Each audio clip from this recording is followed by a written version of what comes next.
عليكم ورحمة الله وبركاته. نحمد ونصلي على رسوله الكريم. أما بعد فقد قال الله تعالى في كلامه القديم والفرقان المجيد: أعوذ بالله من الشيطان الرجيم. بسم الله الرحمن الرحيم. إنما يريد الله ليذهب عنكم الرجس أهل البيت ويطهركم تطهيرا. صدق الله مولانا العلي العظيم. اللهم صل على سيدنا محمد شمس الأنبياء وبدر المرسلين وكتب الأولياء وافتخار المتقين تاج الأمة شفيع المذنبين شفيعي يوم القيامة يا الله يا هادي.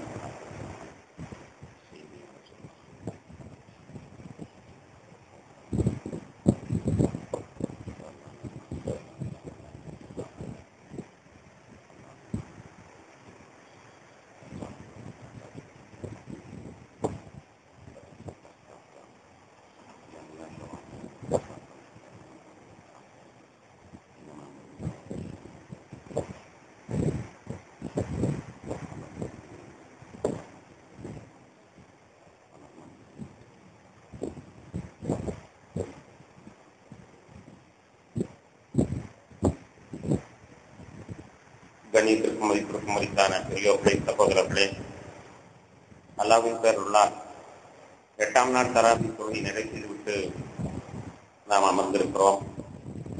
சிறப்பான இந்த நாட்களில் அல்லாஹ் தஆலா தன்னுடைய அடியார்களுக்கு வழங்குகின்ற அனைத்து நற்பாக்கியங்களையும் நம் அனைவருக்கும் தந்திருப்பானாக. இந்த இரவுகளில் நரக விடுதலை வழங்குகின்ற ரப்பல் ஆலமீன் நமக்கும் அத்தகைய பாக்கியத்தை நல்கி அருள்வானாக.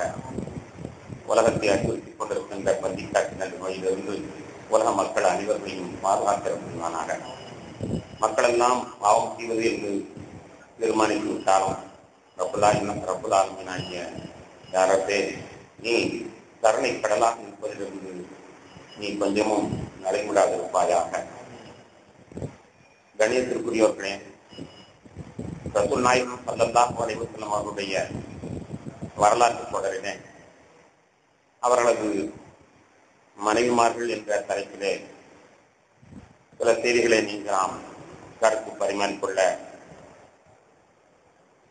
இருக்கின்றோம். ஒரு சமயத்தில் திருநெல்வேலி கலெக்டர் ஆபீஸில் கிளர்க்குகள் எல்லாம் உட்கார்ந்து அரட்டை அடித்துக் கொண்டிருந்தார்கள். அப்போது ஒரு கிளர்க்கு பிராமண சமூகத்தை சார்ந்தவர் இஸ்லாமிய சமூகத்தை சார்ந்தவரிடத்தில் கேட்டார், என்ன ஓய், உங்களுடைய நபி எத்தனை கல்யாணம் முடித்திருக்கிறார் என்று தெரியுமா என்று கேட்டார். இஸ்லாமியர் விழித்த பொழுது, தெரியாத ஓய், 9 திருமணம் முடித்திருக்கிறார் என்று அவரை பதில் சொன்னார். பதில் சொல்லிவிட்டு அடுத்த கேள்வியை தொடர்ந்தார். ஆன்மீகத்தில் இருப்பவருக்கு ஏயா 9 பெண் மனைவி என்பதாக. ஆன்மீகத்தில் ஈடுபடுவதற்கு ஏனையா 9 மனைவி என்று கேள்வி கேட்கவும் அந்த இஸ்லாமியரால் பதில் சொல்ல தெரியவில்லை.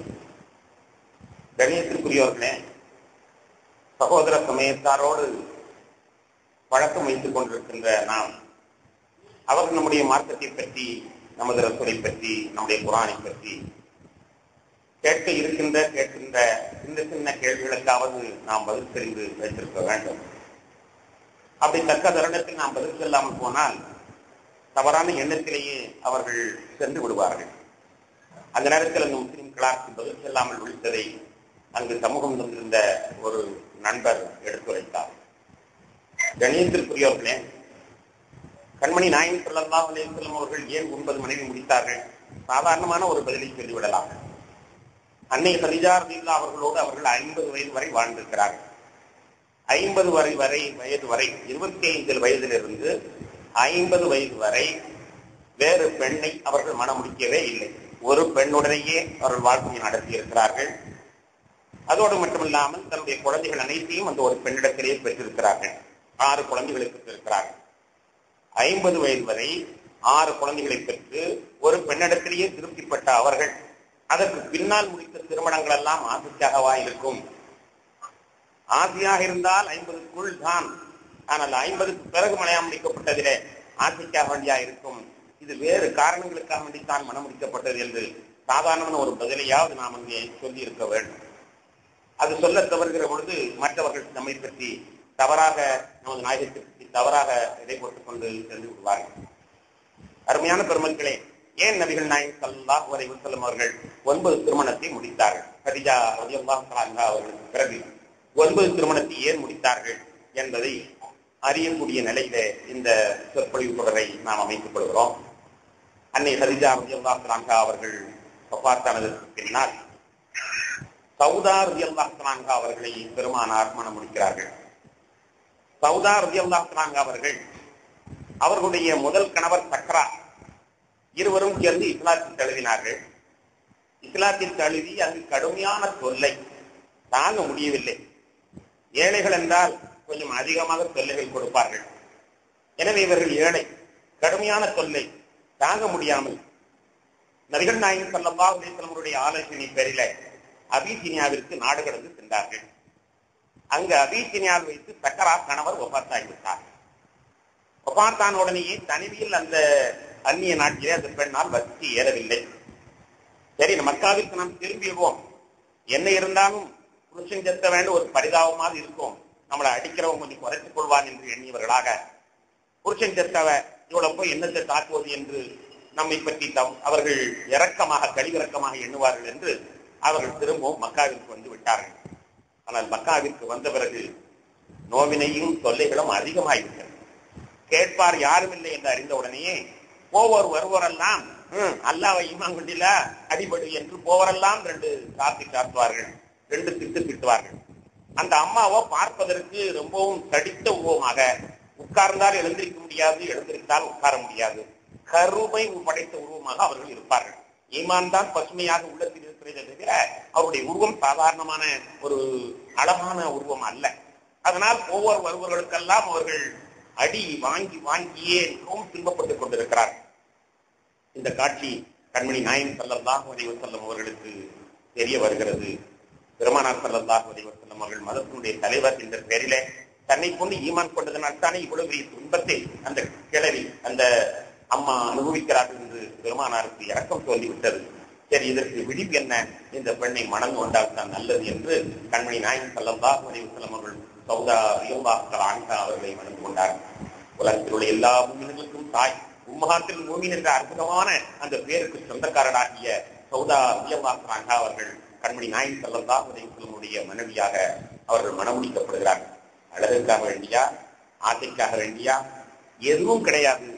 ஏனென்றால் அவர்களை மணமுடித்த உடனேயே மக்காவில் உள்ள முரடர்கள் எல்லாம் பேசுகிறார்கள், இந்த முகமதை பாரேன் வர வர லூசாய்கிட்டு போறார், இந்த முகமதை பாரேன் வர வர லூசாய்கிட்டு போறார், ஒரு கருப்பி அழகில்லாதவ கொத்தவ சொரக்கா எழுந்திருக்க கூட முடியாது, இவ்வளவு பேசுகிறார் பாரு என்று எல்லாரும் சிரித்தார்கள். அவர்கள் சிரித்ததற்கு என்ன காரணம்னா, இன்னும் அந்த பொருளை அடிக்க முடியாதே, முகமது பாதுகாப்புக்கு வந்து விட்டாரே, இனிமே அடிக்க முடியாது என்ற அந்த எரிச்சல்னாலதான் முகமது இப்படி கல்யாணம் முடித்துக் கொண்டாரே என்பதாக கிண்டல் பண்ணினார்கள். கண்மணி நாயகம் ஸல்லல்லாஹு அலைஹி வஸல்லம் சௌதாவை மனம் முடித்தது உண்மையிலேயே மனிதாபிமான முறையிலே அந்த பெண்ணை காப்பாற்ற வேண்டும் என்ற முறையில் தான் திருமணம் முடித்தார்கள். ஒரு காலகட்டத்தில நபிகள் நாயகம் ஸல்லல்லாஹு அலைஹி வஸல்லம் அவர்கள் அந்த பெண்ணிடத்திலே சொல்வார்கள், எம்மா நீ பெரிய குடும்பத்தை வந்து மாட்டிக்கிட்ட. பெரிய குடும்பம்னா பெருமானாருக்கு ஏற்கனவே 6 குழந்தைகள், கலிஜாமியார் வஃபாத்தாகிவிட்டார்கள். எனவே இந்த 6 குழந்தைகளுக்கும் சேவை செய்கிற நிலையிலே சௌதா அம்மா தாயாராக அந்த குடும்பத்தில் வருகிறார்கள். நீ வந்து இந்த குடும்பத்தில் மாட்டிக்கிட்ட, மக்கள் உன்னுடைய பிள்ளைகளுக்கு என்னுடைய பிள்ளைகளுக்கு நீ சேவை பண்றதுலேயே உனக்கு கஷ்டமா தெரியுது, அதனால நான் வேண்டாம் மனவிலக்கு செய்து விடட்டுமா, நீ நிம்மதியா கிடைக்கால முறை இருந்துட்டு போமா, ஓரளவு பாதுகாப்பு கிடைக்கும், இனிமே யாரும் அடிக்க மாட்டாங்க, பாதுகாப்பு கிடைப்பது இனிமேல் யாரும் அடிக்க மாட்டார்கள், எனவே நான் வேண்டாம் மனவிலக்கு செய்திடுறேன், நீ தனியா நிம்மதியா கிடைக்கால முறை இருந்து என்று சொன்ன பொழுது சௌதா அம்மா அவர்கள் அழுது விட்டார்கள். அழுது விட்டு சொன்னார்கள், யார சொல்லலாம், நான் உங்களுக்கு தேவை செய்யணும் என்றுதான் நினைச்சேன் கல்யாணம் முடிச்சதுல இருந்து, ஆனா என்னுடைய உடம்பு அதற்கு இடம் கொடுக்கல, உங்களுக்கு எந்த விதமான உபயோகமும் இல்லாதவங்களாக நான் இருக்கிறேன், அதுக்காக வேண்டியா என்னை தலாக் பண்ணணும்னு நினைக்கிறீங்க? இல்லை யார சொல்லலாம், மறு உலகத்தில் உங்களுடைய மனைவியாக இருக்க நான் விரும்புகிறேன், இந்த உலகத்தில் நான் செய்ய வேண்டிய தேவையெல்லாம் மறு உலகத்தில் உங்களுக்கு நான் செய்வேன் கட்டாயமாக, எனவே